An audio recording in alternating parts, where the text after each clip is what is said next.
Saudara-saudari yang terkasih, selamat pagi. Supaya tidak bengong karena kedinginan berhubung hujan dari subuh, dari jam 2 sudah hujan sampai sekarang belum reda. Dan Anda pun bukan pasti sih, mungkin akan mengatakan, kok mau ke gereja aja udah hujan. Itulah salah satu sentilan dari perasaan kita yang seringkali gampang ngomel, seringkali tidak puas dengan situasi yang ada. Mungkin situasi seperti ini boleh kita renungkan juga apa yang diungkapkan dalam bacaan pertama, di mana pengalaman Ayub menunggu hari-hari yang cerah di balik penderitaan hidupnya. Orang seperti Ayub yang diungkapkan dalam bacaan pertama tadi, ia selalu hidupnya resah, bosan, melihat kepahitan hidup, galau, kemudian namun pada akhirnya Ayub melihat bahwa persepsi pandangan hidupnya berubah. Kalau hanya dilihat dari sisi manusia, maka pengalaman hidup manusia itu bukan apa-apa. Tetapi kalau dilihat dari sisi Tuhan, maka segala sesuatu menjadi berguna bagi hidup manusia. Saudara-saudara yang terkasih, pada hari Minggu ini kita diajak untuk menekuni bagaimana Yesus melakukan segala sesuatu yang dikehendaki oleh Bapaknya. Hal itu diwariskan kepada Paulus dalam bacaan kedua, di mana kita boleh merenungkan apa yang terungkap dalam bacaan kedua ini. Saya lebih terkesan dari pengalaman Paulus. Ada diungkapkan, celakalah aku jika aku tidak memberitakan Injil. Santo Paulus menjalankan dan melanjutkan misi yang sama. Bagi Paulus, Injil itu adalah hidup dan motivasi seluruh karyanya adalah segala sesuatu ini aku lakukan karena Injil. Kita boleh melihat beberapa hal yang boleh kita renungkan. Yang pertama adalah bahwa dalam mewartakan Injil, nomor satu adalah tidak memegahkan diri atau sombong. Beberapa pengalaman yang boleh saya temui di paroki-paroki yang ada di keuskupan ini, yaitu kalau saya mengunjungi atau bertemu dengan umat,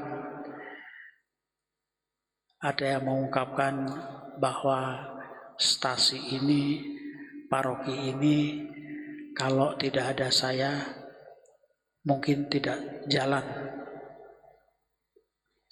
Jadi mengungkit pengalaman yang dulu dihadirkan seorang, seolah-olah semuanya jasa si orang itu. Kalau tidak ada orang itu, seolah-olah semuanya tidak seperti ini. Itu yang menonjolkan salah satu kesombongannya, bukan hanya umat, tetapi juga dalam organisasi apa yang disebut dengan power syndrome. Itu antara lain orang tidak mau lengser dari jabatannya dan seolah-olah semuanya adalah karena saya.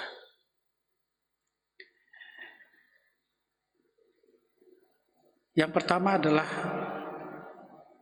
untuk mewartakan Injil, kita harus menjauhkan sikap atau sifat memegahkan diri.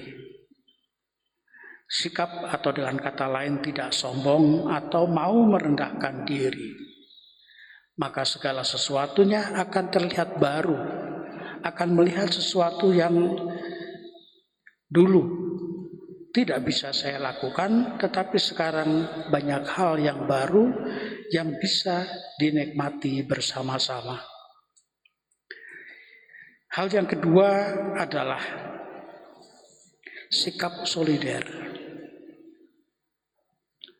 Sikap solider dengan orang lain. Bagi orang lemah, aku menjadi seperti orang lemah, supaya aku dapat menyelamatkan mereka yang lemah. Kata-kata Paulus ini boleh kita lihat atau mungkin kita alami juga.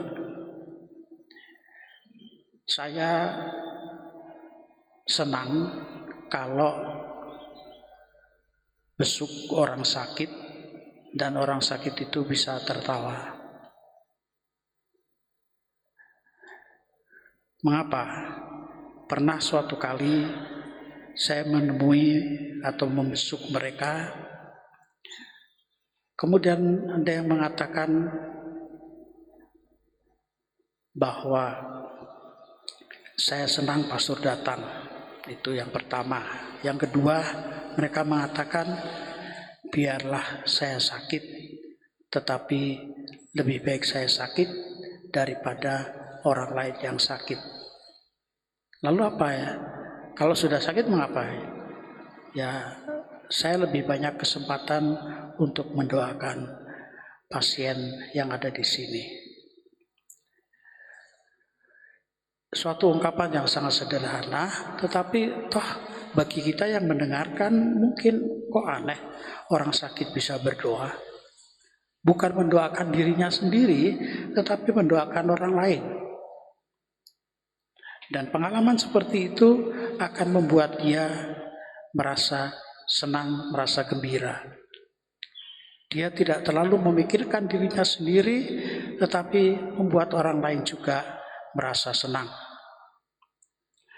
Dengan rendah hati bahwa seolah-olah bahwa kalau saya menderita itu hal yang paling pahit dan juga paling menyakitkan.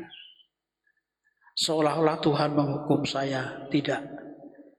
Pemikiran semacam itu hendaklah dikesampingkan. Saya sakit karena saya boleh merasakan bagaimana rasanya sakit.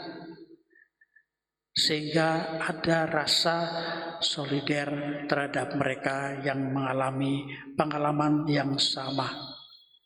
Bukan hanya sakit, tetapi juga bentuk penderitaan yang lain pun dapat membuat kita menjadi orang yang bela rasa.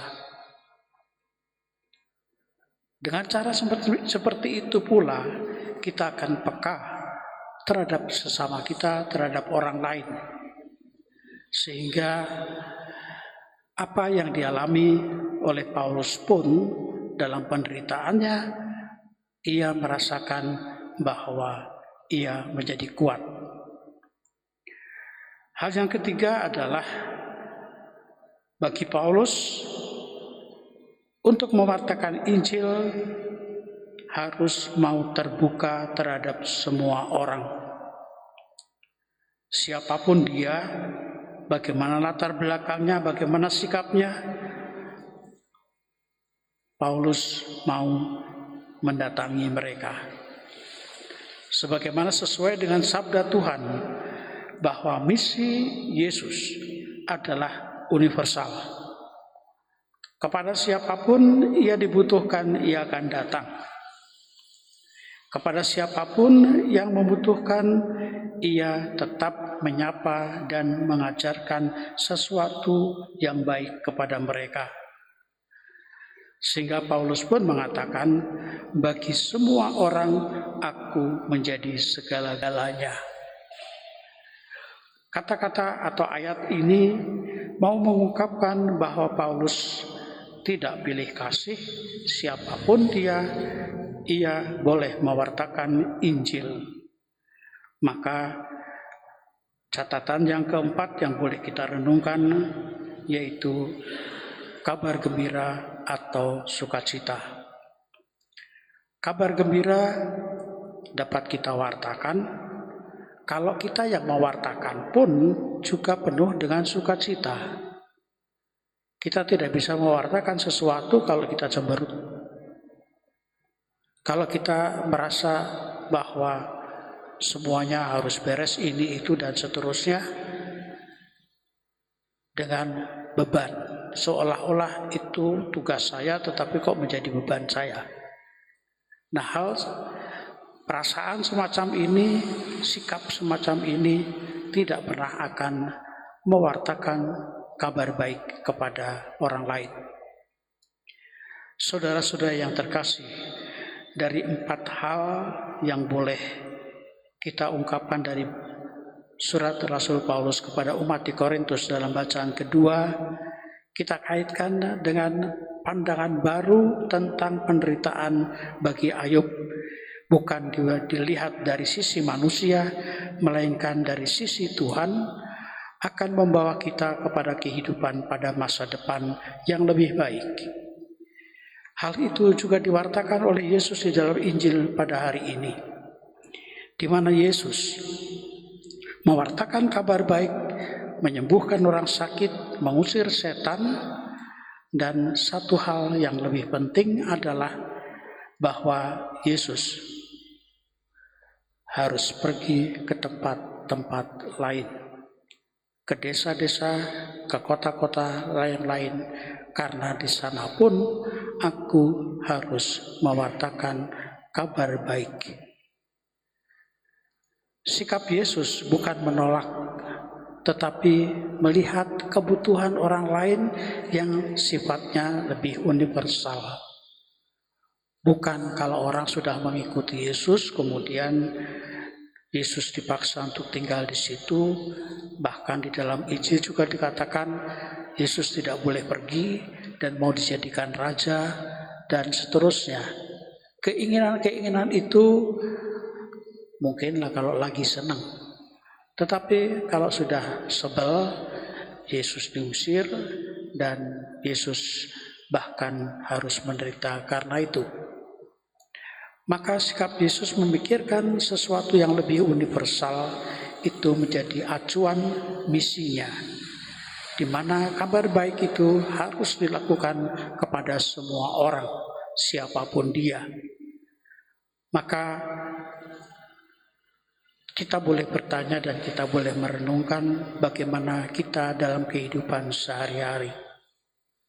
Maka dalam kata pengantar tadi saya mengatakan bahwa orang tidak perlu berkhotbah untuk mewartakan Injil. Dalam kehidupan sehari-hari kita, itu pun juga mau mengungkapkan suatu sebagai sarana untuk mewartakan Injil. Kalau hidup kita baik, maka orang akan mengenal kita dengan baik. Orang akan menyambut kita dengan baik. Orang akan merasa gembira karena kehadiran kita. Hal-hal seperti inilah yang membuat orang, murid-murid Yesus, disukai dan dikagumi. Bukan berarti bahwa kita mau mencari pujian, hormat, dan dikagumi orang, melainkan kita melaksanakan sungguh-sungguh apa yang diajarkan oleh Yesus, dan apa yang dilakukan Yesus itu menjadi suatu terang pegangan bagi kita, agar orang lain pun mengalami kegembiraan karena Tuhan. Semoga pesan-pesan bacaan hari ini menggugah kita untuk menjadi pengikut Kristus yang lebih baik, agar warta Injil, kegembiraan ini sungguh dinikmati oleh semua orang.